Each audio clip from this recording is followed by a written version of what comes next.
again today.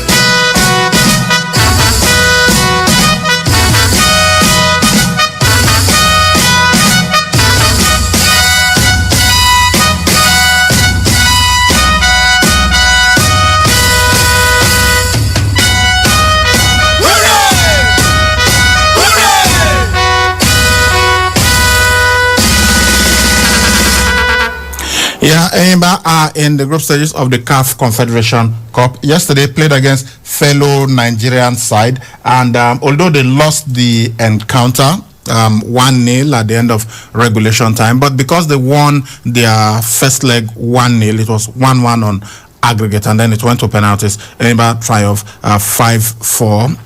In the resultant penalty shootout. They missed their first kick, but they were still able to hold on, and their goalkeeper John Noble was the hero, saved the crucial kick, and Enyimba converted theirs, and that's how they won, and so they are through to the group stage. There was so much that happened before this game. Enyimba put out a statement. I think they even contacted CAF, said some things that Rivers United were planning to bring thugs into the stadium. They said a lot of things, and Rivers United responded through Barrister Chris Green, and they said, look, it's just nonsense, that there's absolutely no plot of anything like that happening. But bottom line, we had that game, and it went to penalties. Enyimba advancing, and so they will be in the group stages of the CAF Confederation Cup. Well, kudos to Enyimba International. That tells you how good and experienced they are when it comes to international engagement. Yes, they are two-time CAF Champions League winners. I want them to also do the same. Not only qualify to the group stages, but also go ahead to win the CAF Confederation Cup. It was so unfortunate that they had to beat their own brothers, Rivers United. But you know, it's what just what they have to do, because the game has already been scheduled. They won the first leg, coming home to Rivers. I knew that game, you know, go into extra time and all that, because it's going to be really difficult. And for Rivers United, they leveled on time. 43 minutes to the first half, 40 when they were already level scores. But the fact that they could not add to it, that would have given them the advantage if they had scored another goal. But with the race of the goalkeeper of Enyimba International, talking about John Noble, I think that was also affected the Rivers United. But all the same, they are a good side. I don't take anything away from them. 1-1 and the penalty is the lottery. It could go either way. So for me, I think Kunle Odulami, one of the oldest players to me, and who is also experienced in the game, missing a penalty, crucial penalty at that crucial stage, was really painful. But I know anybody can miss penalties, and also for them to have missed two, but then the better side won. Like I said before, Enyimba International, they were just the better side. They were able to hold on to that 1-0 until they went into penalties. And penalties, that's where sometimes you have issues with some players, no matter how good they are. But once it comes to 1-on-1 with the goalkeeper, yes, that tension, you know, could affect them somehow, and they missed the penalty. So good one for Enyimba, as they were able to get this right. Even when Siri Ulisema, who scored the first goal in the first leg for them, also missed his own penalty. But then I missed the very first penalty. The first one. So for the rest to come and convert theirs, and even the goalkeeper saving and also scoring, fantastic. So let them take this victory to the group stage and also perform very well. Not everyone that come around them. We had so many matches in the CAF Confederation Cup, the final round, and let's just look at some of the results. Okay, the match between Kigali and CS Sfaxien ended in a 1-all draw, but CS Sfaxien progressed 5-2 on aggregate, while Monastir beat Raja Casablanca 1-0, and it went to penalties, and it was Raja who won 6-5 on penalties. As we had Nassau Stars and Gomahia played at a 2-2 draw, but Nassau Stars progressed 3-2 on aggregate, while Motema Pembe and Al Ahly played at a 1-0 draw, and in the penalty shoot. Let's stress it is Al Ahly Tripoli, because before people start wondering whether it is the Egyptian Al Ahly. Those ones are the CAF Champions League holders, so of course you know that they are in the CAF Champions League. Exactly. Al Ahly Tripoli played a 1-1 draw with Motema Pembe. Then Tripoli won 8-7 penalties. Then Orlando Paris, they were 1-0 winners over Douane Galaxy, and on aggregate it was 4-0, while Cotton Sports beat Sonidep 1-0 to advanced 2-0 on aggregate. Elsewhere, GS Kabi defeated Stade Malien 1-0, and it was 2-2 on aggregate. Then GS Kabi won and progressed on the away goals rule. Pyramids of Egypt, very strong side, sponsored by Moneybags. They beat Racing the Abidjan 2-0 and 4-0 on aggregate. They progressed. Jaraf of Senegal, they won it with a Super IC Platinum, and the Senegalese progressed 1-0 on aggregate. While ES Setif and Ashanti Kotoko played at a goalless draw, and the Tunisians progressed on the 2-1 on aggregate. Salitas beat Boiguidi 3-1, and on aggregate, Salitas advanced to the group stages of the CAF Confederation Cup. Then Casablanca, we are 2-1 winners over Nkana, and it was Nkana who progressed 3-2 on aggregate. Then today we have Etoile du Sahel playing host to Young Buffaloes. The first leg ended 2-1 in favor of the Tunisians. Okay, that's what happened in the CAF Confederation Cup. Let's look at what's happening in the CAF Under-20 Cup of Nations. Sadly, the Flying Eagles of Nigeria did not even qualify for this. PP to step up and fight for the maximum points. Yes, I know it was a game of two very good friends, and now at the opposing hands. But all the same, Pep Guardiola proved that yes, he has what it takes to win this season's Premier League by going on to win another match away from home. So their winning run continues, and it's going to be difficult to see who will stop these guys. But all the same, they knew. Told you weeks ago that nobody this team are going to go on to win this. The 3 points. They got the goal and they sat back, and they were able to. So it's not good. It's not good for them. All that matters that you go on to win. So for me, that was a fantastic result. But for Arsenal, something has to be done, except they want to remain at mid-table. Okay, we also had the Merseyside derby, and Liverpool shockingly lost again, and this time to Everton, a team that they usually back themselves to win, especially when it is at at Anfield. I'm sure if the fans had been at the stadium and this had happened, they lost 2-0, not even 2-0 to Everton, they will have been held to pay. But it happens. Unfortunately, it does. They've lost, I think, their last 4 home matches. That's unheard of for Liverpool. They've lost their last 4 consecutive home matches. And you look at the teams that they've lost against: Burnley, Brighton and Hove Albion, Manchester City, and now Everton. It's really going to rankle. I thought beating RB Leipzig will bring some kind of confidence into the team. I would say that was a completely different competition. But this is at least winning and ending your losing streak. Sometimes helps you to start rebuilding. But although Everton, even when they were beaten by Fulham, I was even surprised to see Everton beaten by. So that's all how it is. And for the fact that it is long ago that Everton won at Anfield, I think 22 years. So they wanted to also create something. And Carlo Ancelotti, one of the calmest managers who I've seen, no matter how tough and intense that game is really calm, and all it does is just to tell the players what to do. And Richarlison got to go, and at the end of the day, with James Rodriguez and others, they finish as winners, which to me, sometimes it happens because it's the derby, so it could go either way, irrespective of the form that you are in. But it was just Everton's day, and they just applied more pressure. Now Liverpool, they are out of the top 4, while Everton, they are. That's going to be the next question. Can Liverpool make the top 4? Because it's now clear that the title is gone. They said they were going to attack the title. This is the worst attacking of the title that I have seen since Chelsea attempted to retain the title in 2016. After they won it in 2015, they eventually finished 10th. Liverpool is, I just don't understand what is going on. Yeah, they can say, well, some key members of the team have been injured, but look at Manchester City. Kevin De Bruyne just came back into the team yesterday. Sergio Kun Aguero has been out of the team for a long time, but they've just gone on about their business and they are doing well. Arsenal has suffered some injury issues. They always do. Chelsea have suffered injury issues. Manchester United have suffered injury issues, but every club is trying to manage themselves, so it's not like they are the only ones with injury worries. But you look at where they are right now, and you've got to wonder, can they realistically make the top 4? Right now, even Chelsea are not in the top 4, but they are just Chelsea, they are coming back. a couple of points away. If not for that draw the match against Southampton, they will have been in the top 4. They got into the top 4 recently. So you look at Chelsea now, 2 points behind West Ham United.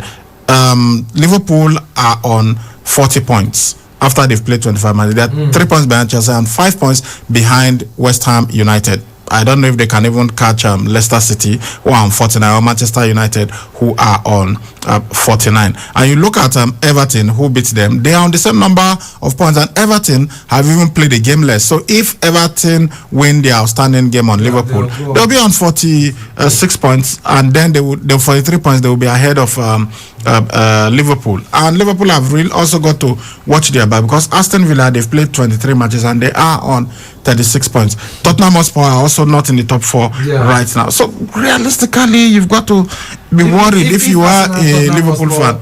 Arsenal, Tottenham Hotspur, and maybe Everton keep grinding out wins, and Liverpool, they are not doing the same. They find themselves going down to as far as 9 or 10 spots. So there are some matches still left. So I think it's better for them to start winning. If not, it's going to be a horrible season after winning the Premier League. Okay, let's get the results of the other matches from the EPL.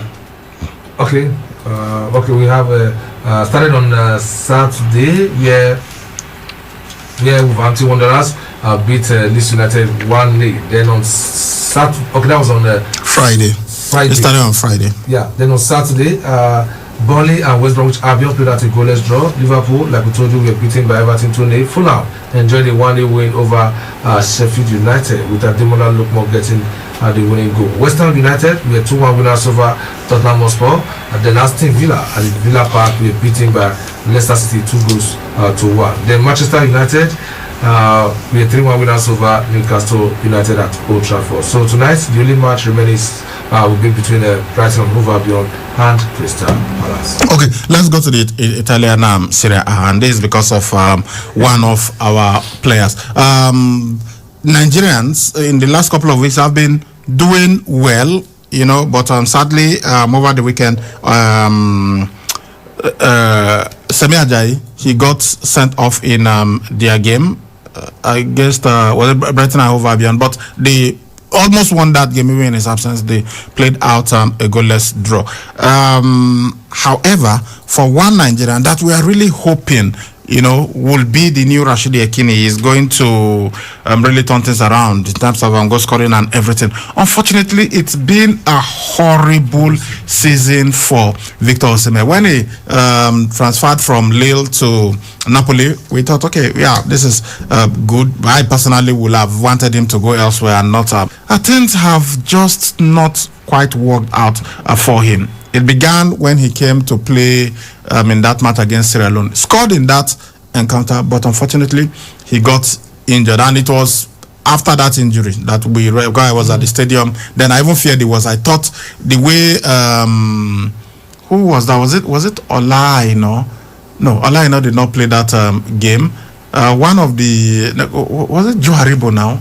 The way he was reacting, and he was holding his head and just using his shirt to cover his face after going to see Osimhen. And I recall we asking him what happened, and he now said it was a twist. So we later discovered that it was his shoulder. He was out of the game for some time before he came back. In fact, before he came back, unfortunately, he contracted COVID, and he has now managed to return. But yesterday, sadly, he got an injury, and we had that it was a head injury, so maybe concussion.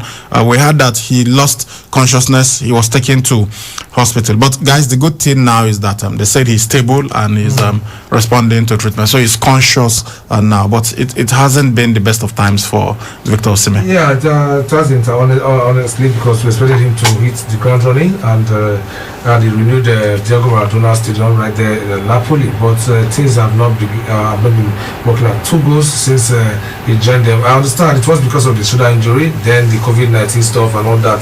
Before you come back from all this stuff, it's it has to take some time. There was an interview I even read, concerning how his brother said others are not playing to his strengths. They don't. Yeah, but he immediately said, look, that his brother is not his spokesman, so he is. They should disregard I think that. all he needs right now is just time. He needs time to come back. But I hope that now that he's conscious, maybe the next 1 or 2 weeks he'll be back to the pitch. But it was only time that it takes. Osimhen will come back to scoring form. And once he hits scoring form, it's really difficult. Get well soon, Victor. We are 100% behind you. So unfortunately for them, they lost to Atalanta yesterday, 4-2. And for Gennaro Gattuso, I don't know, he could be on his way out of that team. Yeah, so let's get to the other results. The biggest game, maybe in world football yesterday, in fact this weekend, was the Milan derby. AC Milan, they were at home in inverted commas, while Inter Milan were the away side. We know they both play at the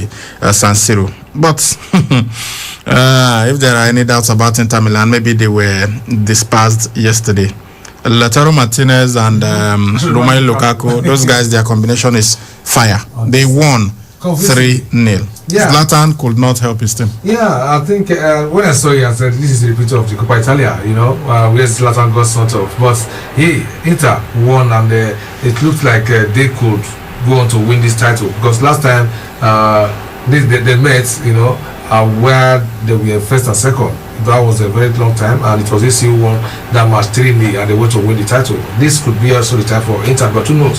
Because Juve are still there, Atalanta still firing up, so it's still very close to come. But the fact that they were able to build on that, they have 1 point lead, now making it 4. I think it shows that yes, Inter home and away, they are right now in top form, so it will be difficult for them to be stopped. But all the same, I've still got some matches, so not yet to move. But that classic performance yesterday from them was really fantastic. Romelu Lukaku is beginning to paint this year red with goods. I don't know who are the defenders that will be able to stop his mega. Martinez got a brace, while Romelu Lukaku got 1 goal. Let's have the results of the other matches. Started on Friday, Fiorentina were 3-0 on Super Spezia. Cagliari were beaten at home 1-0 by Torino. Then on Saturday, Lazio enjoyed a 1-0 win over Sampdoria. Genoa and Hellas Verona played a 2-2 draw, while Sassuolo and Bologna also drew 1-1. Parma Calcio on Sunday played out a 2-2 draw with Udinese. Then Atalanta beat Napoli 4-2, while Benevento and AS Roma played out a goalless draw. Tonight, reigning champions at 8:45, Juventus will play host to Crotone, featuring Simeone Nwankwo of the Super Eagles. Let's go to the Spanish La Liga. Well, Atletico Madrid surprisingly lost 2-0. They drew. And then they lost yesterday.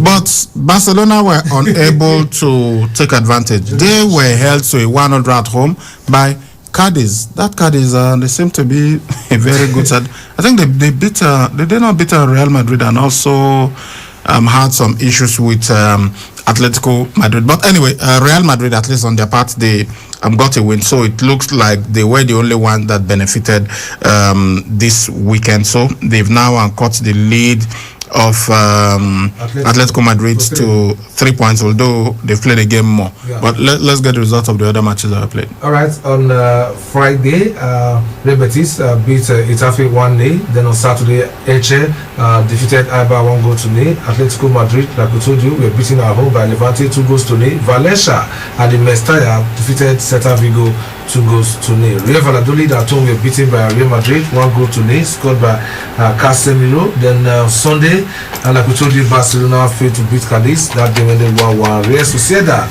back to winning ways after beating Deportivo Alaves 4-0. SD Huesca, bottom side, stunned Granada 3-2, while Athletic Bilbao and Villarreal settled for a 1-1 draw. Tonight, Osasuna will play host to Sevilla at 9 p.m.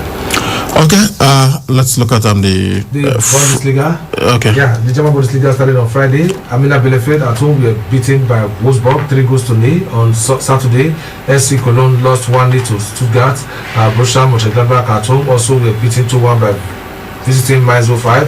Eintracht Frankfurt enjoyed a 2-1 victory over Bayern Munich, while Freiburg at home were beaten by Union Berlin 1-0. Schalke 04 at the Veterans Arena were thrashed 4-0 by Borussia Dortmund. On Sunday, Augsburg and Bayer Leverkusen settled for a 1-0 draw. Hertha Berlin at home were beaten 3-0 by RB Leipzig, while Hoffenheim enjoyed a 4-0 win over Werder Bremen. Well, listen, this is a weekend of losses for the champions, because even in the friendly gun, we had the champions losing. Yeah, I don't understand what's happening, but sometimes it is rare. It's really rare, but it happens in football. In the French Ligue 1, Brest at home, they are beaten by Lyon 3-0 on Friday. Then on Saturday, Saint-Etienne and Reims played out a 1-1 draw. Then Nantes and Marseille also drew 1-1. Then on Saturday, Montpellier started things off with a 2-1 win over Rennes. Lens at home defeated Dijon 2-1, while Nice lost 2-1 at home to visiting Metz. Elsewhere, Nice defeated Bordeaux 2-0. Strasbourg and Angers played out a goalless draw, while Lorient we are beating 4-1 by visiting Lille, who are now top of the table. Then PSG, like we said, lost 2-0 to Monaco. Kylian Mbappe losing to Formaté.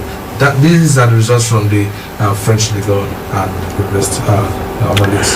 Okay, we don't have more time, so let us speed things up now. Let's go to tennis. Naomi Osaka will not talk much about her, because her match was on Saturday and we already discussed it. She beat Jennifer Brady in straight sets in the final, and so she is the Australian Open champion. For the second time she's winning the Australian Open, and for the fourth time she's winning a Grand Slam. At just 23 years old, fair play to her. Congratulations to Naomi Osaka. But for the men, Novak Djokovic was in action against Dani Medvedev, and it was Djokovic who won this encounter in straight sets, 7-5, 6-2, 6-2. That was his 9th Australian Open record equaling, and then it is his 18th Grand Slam. So it means now that he's just 2 behind Roger Federer and Rafael Nadal. This was how he reacted after.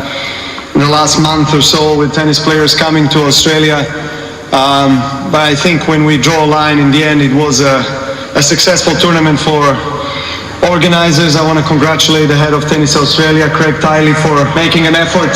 They did make a great effort. And look, it wasn't easy. It was very challenging on many different levels. But, I think they should be proud of themselves of what they have put together and allowed us to come to Australia and be standing here, as Daniel said, in the closing ceremony. Thank you guys very much for making it possible. Appreciate it. Thank you.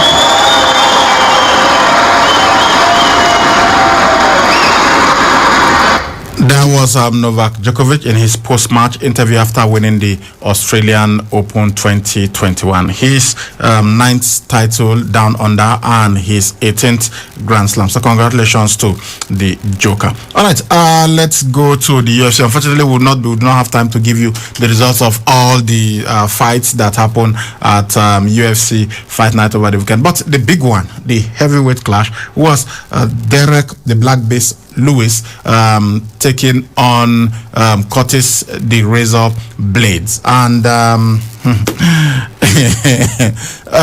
Curtis Blades was even the favorite going into this encounter. Many had him down to win, but if you realize that Derek Lewis has the most wins by knockouts in the heavyweight division, maybe you should have given him one chance. He said he was just waiting for that uppercut, and then he got it in the second round. But before then, Blades was leading on points and everything in striking. But when you are in the heavyweight division, one punch could just stop it. And there was absolutely no need for Derek Lewis to hit Blades with 2 more strikes when he was already down. But he said he didn't know. The referee did not stop him, and he was scared that Blades could just sit up like The Undertaker. If you're a fan of professional wrestling, you understand what I'm talking about. And that's why he had to make sure that he was truly done. So let's hear Derek Lewis. Let's take a clip of what happened in that encounter, and you hear from Derek Lewis after the match. Blades coming in with the number 2 ranking, while Lewis held the 5th. Razor the heavy favorite once more, backed by his highest takedown percentage in the division. While his demeanor in the early stages of round 1 spoke of his confidence, he was quickly reminded that it wasn't going to be as straightforward. These guys have been on each other's radar.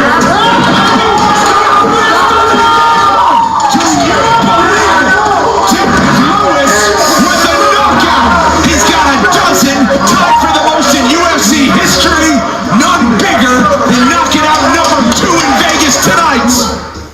first round, second round, I couldn't really get it going.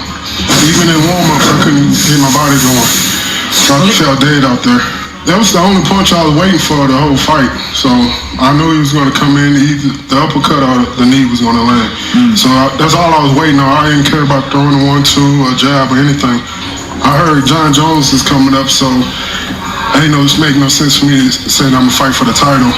But pretty sure Izzy going to come up and fight heavyweight, so we'll just see. Ain't no telling.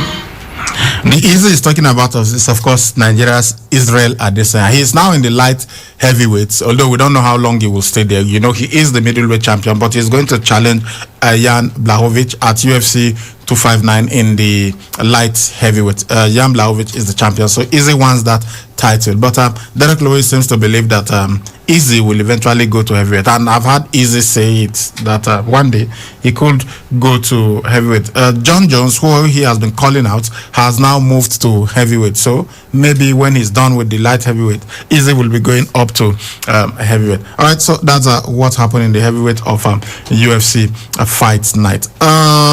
Let's see, we do not have much time, but let's just quickly give you what went down at the elimination chamber. I'll just run through the results so that we can take your text messages. We were unable to do that because of some issues on Saturday, so I'll be reading your messages from Saturday this morning, but let's just quickly give you the results of the elimination chamber.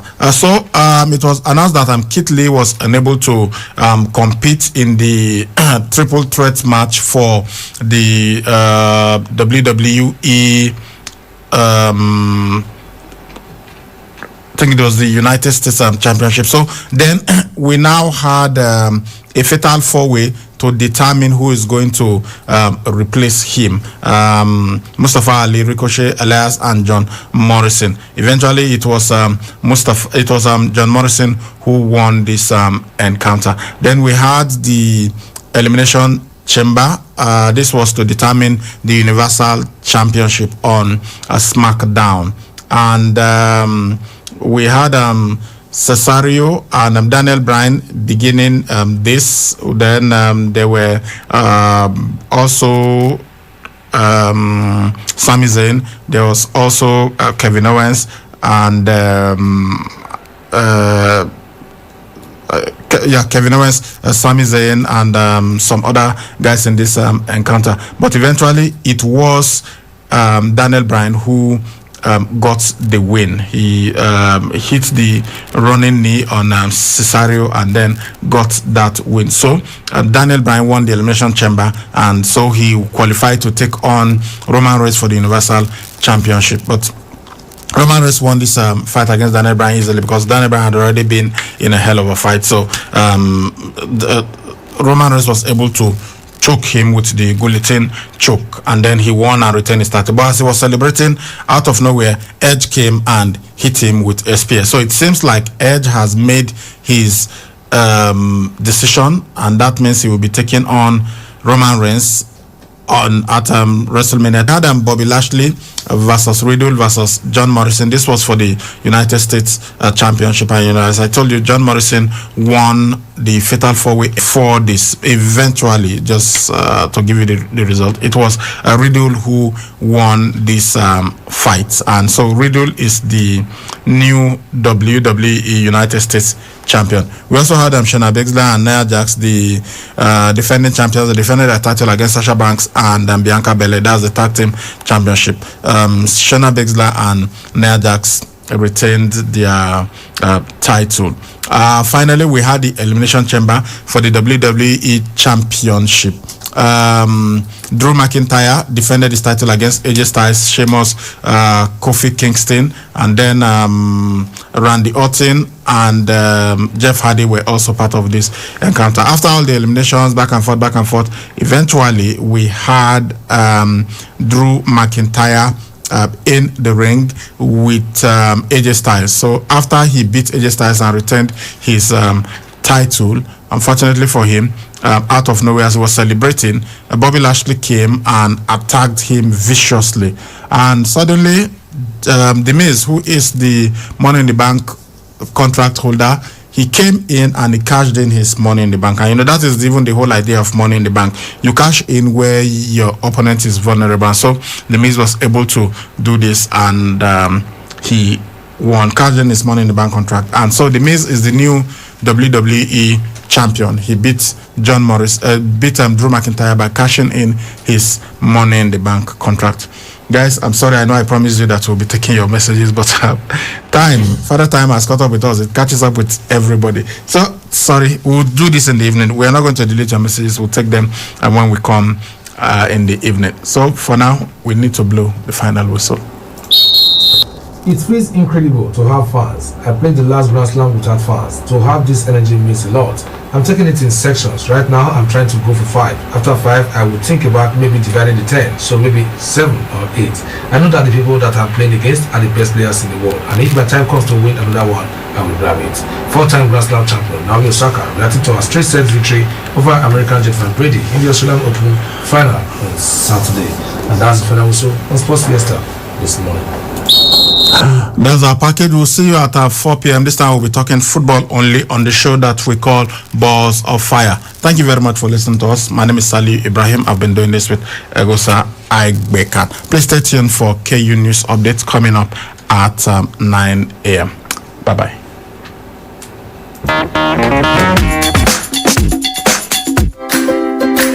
Trying to get or receive information through all corners of the globe requires unprecedented internet service. At Wireless NG, we provide fast, reliable, and affordable unlimited broadband internet service to homes and businesses. Service is currently available across Lagos and Benin. Visit us today at Wireless NG, 5 Ramaya, Ikenede Street off PZ Saple Road, Benin City, or our marketing office, 70 Olowo Complex, Airport Road, Benin City, or call 0807-887-9960 or 0703-672-9147. Wireless NG, erasing internet boundaries. OneXBet don't land with big ogbonge odds and sharp cash out method. You will like sports. This now your big opportunity to make better money on top all your bets. We be bigger wins.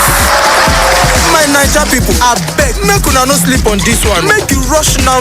Go visit our website on onexbet.ng. Don't forget to use the promo code BETNG and you go get 200% bonus on your first deposit.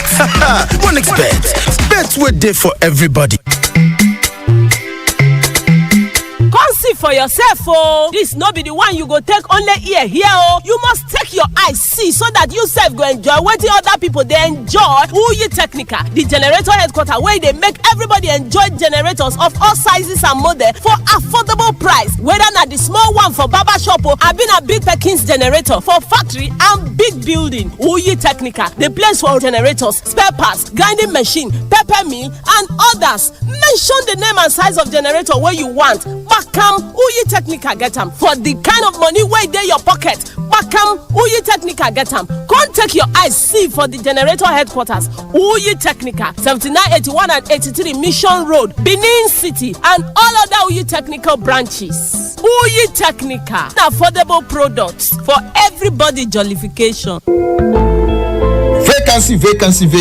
We hereby require the services of experienced workers in the 21st century hotel and suite off 2nd Ugba Road, GRA, Benin City. Staff category: hotel supervisor, front desk officers, housekeepers, barmen, chef, and kitchen assistant. Note: salary is highly competitive